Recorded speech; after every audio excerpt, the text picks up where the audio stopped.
I want to talk now about how you can use grammar, and in particular how you can use a knowledge of sentence diagramming to figure out when sentences really mean more than one thing, and how to get clear about just what the alternate meanings might be in a single sentence.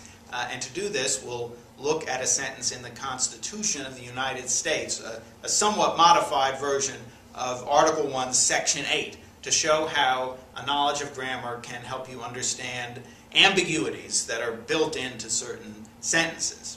So the sentence in question is, Congress shall have power to collect taxes, to pay the debts, and provide for the general welfare of the United States.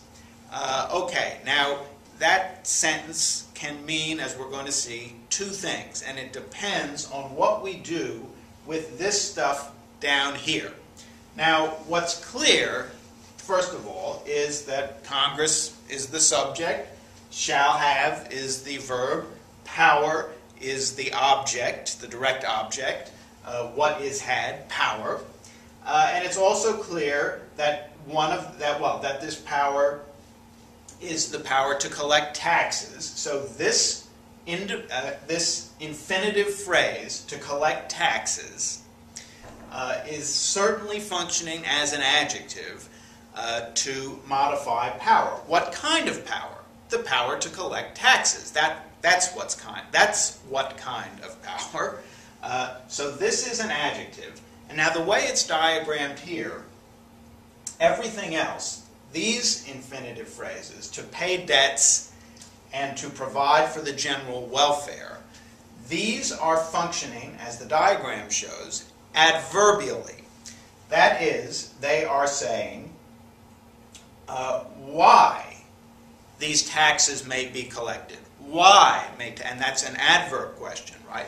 Why may these taxes be collected? Well, two reasons are given: to pay debts and to provide for the general welfare. That's why. And so if this is the way we diagram the sentence, that might mean that the only power granted to Congress by this clause is the power to collect taxes. And that all this stuff is just saying under what conditions Congress shall have the power to collect taxes. It can collect taxes for two reasons. Remember, because this is why questions. It can collect taxes to pay debts, and it can collect taxes to provide for the general welfare. But under this reading, maybe it couldn't collect taxes in order to buy the president a nice watch when he retires, unless somehow that were construed as contributing to the general welfare, because you don't want a lot of angry ex-presidents running around. But the main thing here is, if you construe it this way, then there's one power granted, the power to collect taxes. But there's a problem, and that is that it could be construed another way. That is, maybe these infinitive phrases, to pay debts and to provide for the general welfare, maybe they aren't adverbial.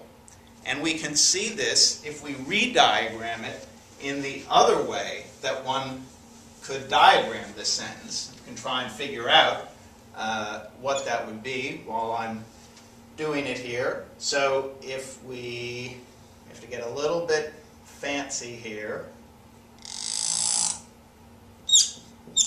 if we put the collect taxes up here,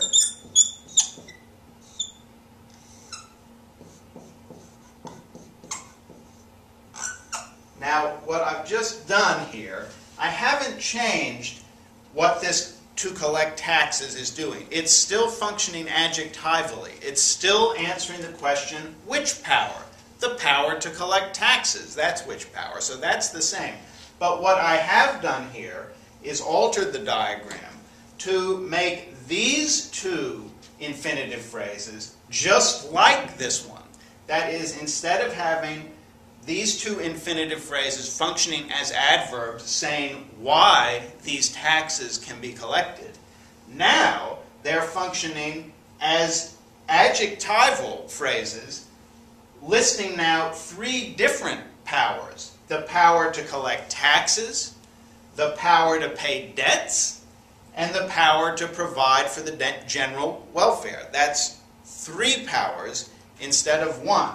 So now what these infinitive phrases are doing, instead of functioning as adverbs modifying to collect, which is what they were doing in the earlier diagram, now what they're doing is functioning as adjectives modifying power.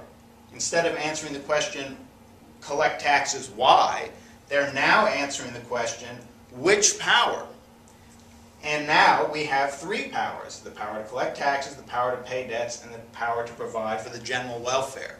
So and that would mean, the reason why you'd be interested in that is now it seems that the power to collect taxes is unmodified. That is, you can collect taxes for any reason, even to buy the president a nice watch when he retires, because now this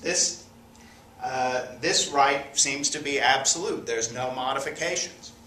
So the whole question of interpreting what this clause of the Constitution means hinges on whether these infinitive phrases are functioning adverbially to modify collect or adjectivally to modify power.